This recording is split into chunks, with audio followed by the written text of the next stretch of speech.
It's Justin with JM Naturescapes, and welcome to Bass Harbor Lighthouse. You can't see it right now, but that was in the intro of the video. We're finally here to grab this really nice Milky Way shot in the brand new kind of photograph window that they've created here. I'm super excited. It's also the peak of the Perseids meteor shower, so I'm really hoping that I'm gonna be able to grab quite a few meteor showers this night. I'm going to be basically setting up a few different cameras aimed in various different directions and just doing a time lapse all night. And I will basically just composite the meteors into the shot as I like. So however that works out, I'm not quite sure. I've only done that once before, but I think I can figure it out with some new tips and tricks I've learned. So it is high tide now, almost high tide anyways. Couple, I have to see exactly what time it is. It's probably about 9 o'clock now. High tide's actually at 11. And the typical spot that I've filmed the YouTube video before is actually covered in water. So I can't stand there. So I'm thinking this rock right here is probably gonna be where I'm gonna leave all my stuff and maybe take my foreground shot from, because over here, this rock is not great. This one's at least relatively flat where I could put a couple tripods. So let's get on to taking this foreground pano, because I have two ideas. I wanna do one pano, and then I'm gonna do the particular window that I'm obsessed about. So we'll just kind of see how everything works out. Astro Dark has pretty much set in. Star Trekker's taking some test shots. Clouds have rolled in a little bit, but I'm gonna let the clouds clear a little bit before I start taking my shots, because I want to do probably at least a 6-panel mosaic of the Milky Way, just to make sure I have enough to fit. I think I probably only need 3, but I'm gonna go with 6 just in case. So I've got lots of nice time on the Milky Way tonight.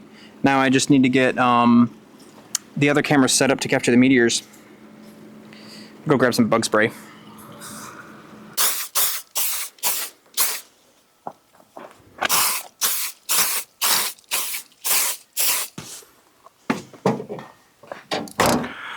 Bug spray sucks. So this is perfect. The clouds have cleared for the most part. There's only some clouds really low on the horizon now. I have my low level light on me. It's really yellow, but whatever. So the clouds have only not cleared along the horizon, kind of by the core. So what I'm doing for my mosaic is I'm doing 2 rows. I'm starting with the top row where all the clouds are clear. So I'm doing a stack of 12 per panel. Then the Benro Polaris is going to shoot downward and shoot the horizon. So I'm waiting for the core to kind of get into a better position. I've angled the Benro as accurate as I can to get a pretty vertical shot. I have some old footage. Actually, now that I think about it, I think I deleted it. But I took a screenshot of the composition that I'm aiming for. It's going to be a wider field. I'll put a screenshot up right here of it. But yeah, I've already seen a couple Perseids meteors. No huge fireballs, but now I'm going to get my Canon 5D Mark IV out. I think I'm going to put this Sigma 14 on it and get going with a time lapse. Essentially, I'm going to plug it into an external battery pack so the battery doesn't die. But time to capture those meteors. This is the first time I have videoed Airglow. This is very, very intense gravity waves of Airglow, but just some very intense green Airglow. Let me level the camera. It's not very level, but I think this looks a little bit better. You can kind of see the structure behind it. I'm going to take a quick shot so you guys can see what it looks like through long exposure rather than video. But this is insane.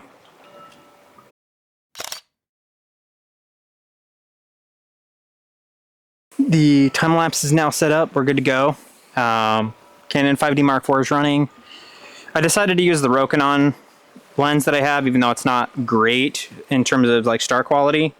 I just want to be able to make sure I can vlog and do other stuff with the 14, but should be a good night. I do got to wrap up. I'm going to get this. Actually, I can't wrap up. I got to make sure that the mosaic wraps up nicely. And then I can secure that and I can head and take a nap for a couple hours, because I want to wake up probably like around 3 and actually enjoy like the peak of the meteor shower. So need to get a couple hours of sleep before I run and run back home to shower and get ready for work. So far so good. Things are working. I got big plans for this meteor shower composite, because man, these meteor shower composites are absolutely the hardest and most tedious kind of astrophotography, I would say. Granted, I have not really got into like monochromatic deep space astrophotography, which sounds intense, but if you do that kind of astrophotography, let me know how tedious it is, because I can't imagine spending, you know, days editing a photo. If I spend more than a couple hours at what I do, editing one photo, I would go crazy. I'm very much I reach a point of acceptance to my photos rather quickly. So, and I'm bing, bang, boom, done, on to the next. So let me know what kind of astro shooter you are. All right, well, it's been a little rougher night than I was hoping. Just little hiccups with the Benro. I'm not really sure what's going on. At least with like, so it has a mosaic imaging mode, and the original plan was to do like a stack of 15, a stack of 15, a stack of 15, a stack of 15, a stack of 15, a stack of 15. It's all supposed to be automated. I think there's some sort of communication issue with panning and tracking, and I caught the Benro a couple times when in the app it said it was taking a picture. My camera was not taking a picture. So I don't know if there's an interval setting or some sort of setting internally that I have to work on when I'm doing tracking and stacking and panning at the same time. But then I ran into a couple other issues where originally I started from the top left corner, went across to the right, went down, and then across. It took so long for it to even just go across that I completely started over from the bottom right to go this way. I was like, all right, cool. It should work for over an hour. I started half hour in. It should have been onto the top row. It was still in the second column of the bottom row. I don't know why it was taking so long to get these shots. It didn't make any sense. So anyways, I just gave up on the stacking and tracking, and I just went with a unstacked tracked image. So it's just I got the 6 shots I needed around the time I needed to. I ended up taking it about, I think 11:30, 11:40, because I kept running into some other hiccups where settings wouldn't stick or something, and it just was very frustrating. But I got it. So I got it. That's all that matters. So the Airglow is just so intense tonight. It's really great. I have the Benro doing a all sky shot. And then I'm going to do an all foreground shot, and I'll probably do some sort of maybe 360 panorama, just to showcase the incredible Airglow tonight. So, but it's already almost midnight. I'm running out of time to go to sleep. But I gotta hit the hay so I can at least get a couple hours of sleep. I may have to forego watching the actual meteor shower. I've seen a couple good ones. I took a little time lapse of the lighthouse, for a reel, and got a couple decent meteors in that. So that was pretty cool. So otherwise, I'm gonna wrap up this 360 and get to actually tracking the Milky Way for the rest of the night on just the 14 nice and wide, so I can capture all the meteors that happen in this 14 millimeter frame. So fingers crossed that works, because at this point I think as long as I can grab this window shot, I'm gonna be fine.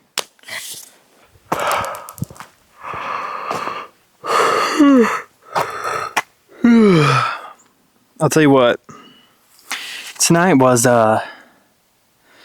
not the night for meteors. I'm just so out of practice for meteor shower photography that I'm just beat. I think it's about 1 a.m. I seriously have to like get some sleep.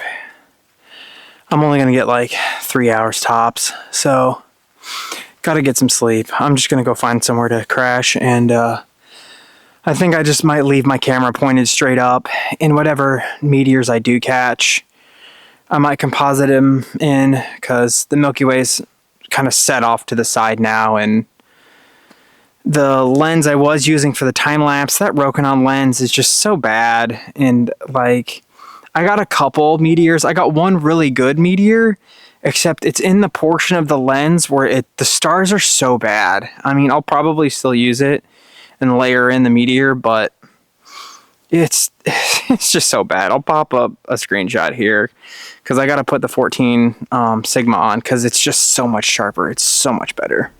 But anyways, if I end up with a good shot, it's going to take me a while to work on, but here it is. Thanks for sticking around. All right, so here's that first time lapse. This is of me just kind of hanging out with the bin room, making sure that everything is working and getting it working. I got about 4 meteors from this little time lapse. And here is the main one from the Canon 5D Mark IV with the Rokinon lens that I have.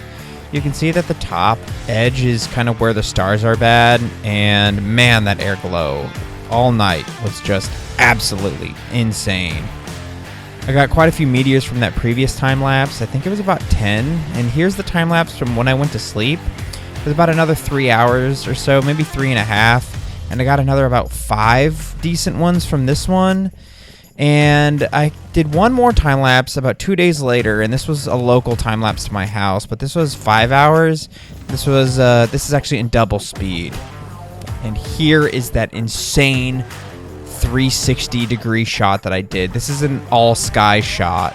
Although I didn't have a great horizon behind me, you can see I only really can see about half of the sky, but an incredible location, insane Airglow.